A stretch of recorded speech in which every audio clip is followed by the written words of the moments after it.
boy yun kapag gumagamit ng entertainment. Good morning guys and welcome back sa aking YouTube channel. Andito tayo ngayon sa General Santos.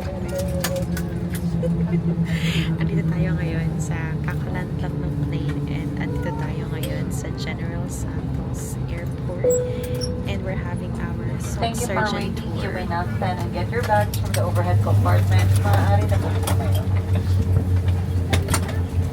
Excited na ako guys. Thank you. Thank you. Good morning, Beshies! And again, welcome back sa aking YouTube channel. Andito na ulit ngayon ang inyong Ate Jana. For today's video, we just got here sa General Santos, yes, with Verna. Of course, ang aking Philippine travel buddy. And I'm so excited for travel vlogs. Hindi ko alam kung linig ako kanina sa plane, but our travel today is Sock Surgeon. So, ayan, pakita ko sa inyo guys yung buong tour namin. Binibidyo rin ako ng friend ko.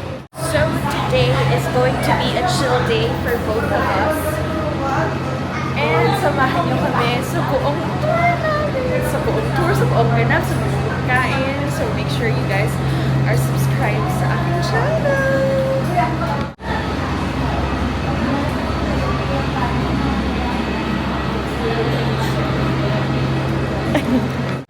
Ayan na. Hello, Sir Manny Pacquiao. Hello, Sir Manny Pacquiao.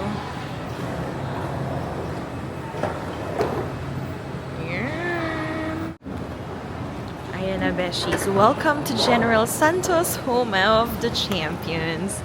Grabe, ang cute. Yan yun.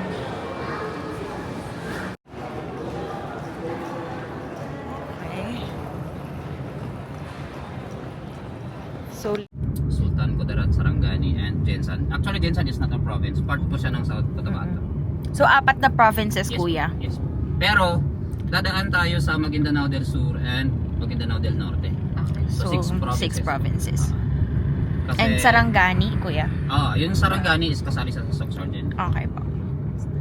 So, yung tour kasi natin is Socks plus Maguindanao. Okay po. Maguindanao del Sur and del Norte. So guys, sakay na kami ng car. Wow, social naka-car. Anyway, kasama na namin yung tour guide namin, si Kuya Jory. Ilalagay ko yung details sa description down below if plan nyo magpunta ng Sock Surgeon. But sabi ko nga, hindi malalagay yung name niya if hindi maganda yung tour. So day 1 pa lang. So let's see at the end of the tour. Kasi yung in-avail namin, Beshies, ano siya, package siya.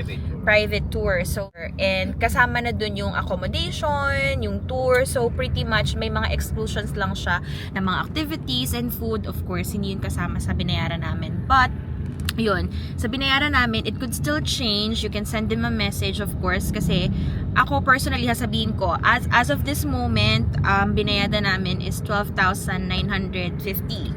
Tama, kuya?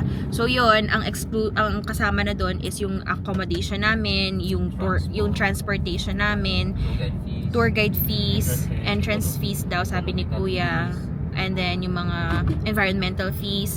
But ang hindi kasama doon, yung halimbawa maghahabal-habal kami, yung lunch namin, ano pa ba yung hindi kasama? Dinner. Kung magzizipline kami. Yung mga activities na gano'n, hindi siya kasama, guys. So, again, that's the current ngayong February na binayada namin. By the time you're watching this, it could still change. So, send him a message. But again, hindi ko lalagay yung details niya. Malalaman niyo pa sa end ng vlog if maganda yung tour namin. Doon pa namin huhusgahan. So, maybe, kasi natidinig niya ako ngayon, maybe maganda yung tour para malagay yung nila. Joke lang, Kuya Jory. Jory, kuya, no? Tama. Apo, Jory. Kuya Jory. So, yun. Yung pagsistayan namin tonight is RSG. RSG, no? Tama ba sila? Micro Hotel. So, sobrang mura lang nun, guys. Parang nasa less than 1K lang yung babayadan namin ngayon ni Verna. Nabook ko siya via Agoda. It's not a sponsored, stay. Kaya lang, para makapagpahinga rin kami, nagbook na kami ng accommodation na yun. And then, start na agad ulit ng panibagong tour tomorrow. So, very chill lang yung vlog natin today. And, again, kasama kayo doon sa buong vlog natin. So, yun lang guys. pakita ko sa inyo yung ano, yung vibes and yung feel ng General Santos City. Ako actually ganito yung feels ng Zamboanga. Ganito yung feels ng Zamboanga. I really, really love Mindanao, guys. Ako talaga, medyo bias ako doon pagdating sa mga napuntahan ko talaga na provinces and lugar sa Philippines. But Mindanao will always have a special place in my heart. Sobrang gusto ko talaga yung mga provinces, yung mga nature ng Mindanao. Kasi sobrang, alam niyo, sobrang chill ng Mindanao. And this is the first time that I've been to General Santos. Para siyang Dumaguete vibes yun. If I compare it naman sa Visayas, Dumaguete vibes yung lugar niya. But let's see. I'm very excited for this Soc Sargent na tour kasi I've been wanting to travel dito. And of course, mas masaya kasi kasama ko si Verna. Supposed to be solo travel but alam ko nagko-complete din siya ng Philippine provinces. So kaya syempre mag-aaya tayo ng another PH traveler. Anyway guys, ito yung view namin as of right now. 'Di ba? Ang cute.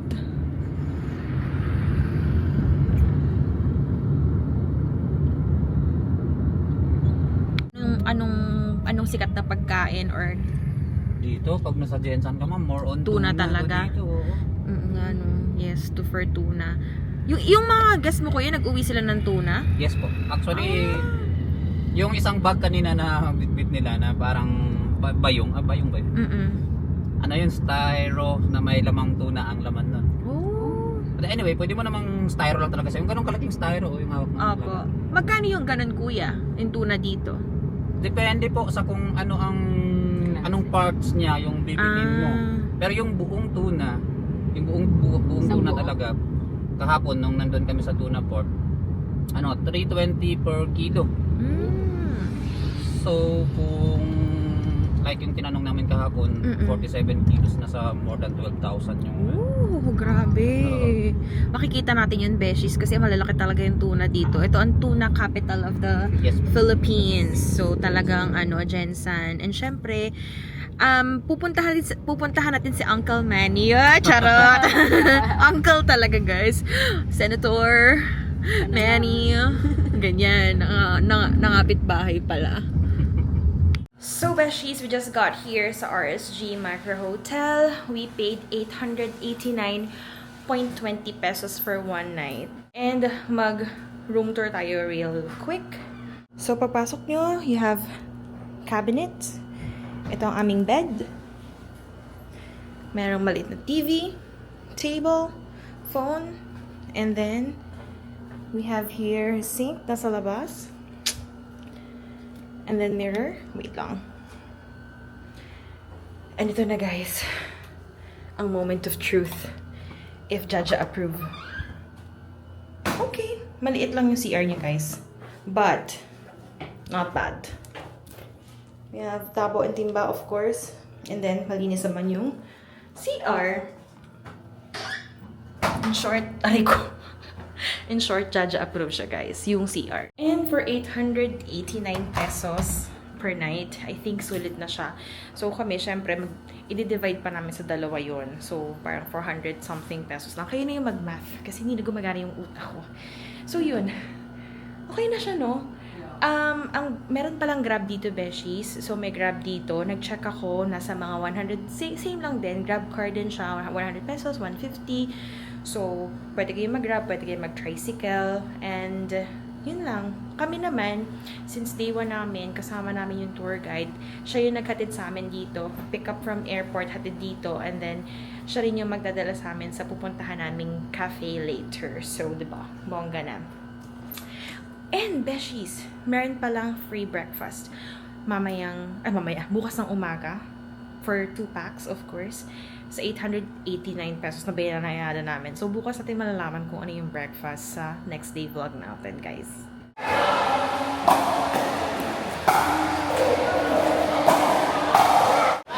So, andito kami ngayon, guys, sa Pickleball Court. Ano bang tawag dito sa ganun? Pickleball Court. Basta pickleball. Yes. Actually, sinusuportahan ko lang yung friend ko dito na maglaro siya.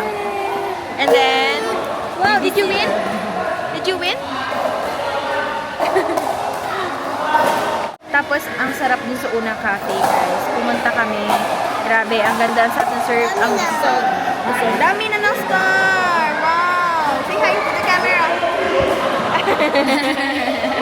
Anyway, sobrang ano siya, sulit siya. Ang sarap ng coffee. I ordered matcha, ang sarap niya. And then, aglio olio na pasta. Super sarap din, guys. She's, andito kami ngayon sa convenience store. Bumili lang ako ng sabon and conditioner and toothpaste. And, Parang chicken spread lang. so, hindi ako masyado nakapag-vlog kasi sobrang nag-enjoy lang talaga ako kasama yung college friend ko. And yung mga pinuntahan namin ay sobrang life-changing ang pagkain. So we went to Una Cafe and then pumunta rin kami ng Wancho na pizzeria. And it's so good. Ang sarap ng pizza nila doon, as in brick oven of pizza. So, gagawa ko ng post about it para puntahan niyo siya pag nag-visit kayo ng Jensen. Parang ang gulo na, ang kulit na itsura ko kasi yung shadow. Anyway, umambon kasi guys. So, ayan. Umambon kasi guys, kaya nagsuot ako ng sombrero. But anyway, pagkabili namin ito, maglalakad na kami papuntang RSG. As in, katabi lang siya halos ng RSG. So, yun. 24 hours tong convenience store na to, guys.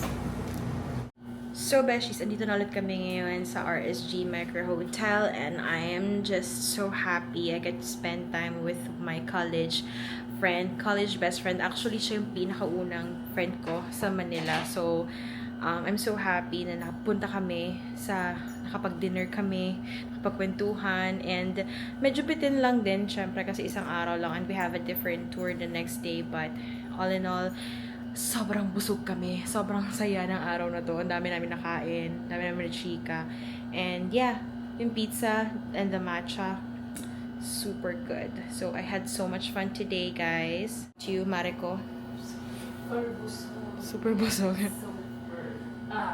Anyway, guys, I'll end the vlog here. I'll see you guys tomorrow. Do not forget to hit like and subscribe sa aking YouTube channel. Follow and like my Facebook and Instagram page as well. Ang link ay nasa description down below. Stay safe, stay happy, and stay healthy sa inyo at sa inyong buong family. God bless us all and see you on my next vlog.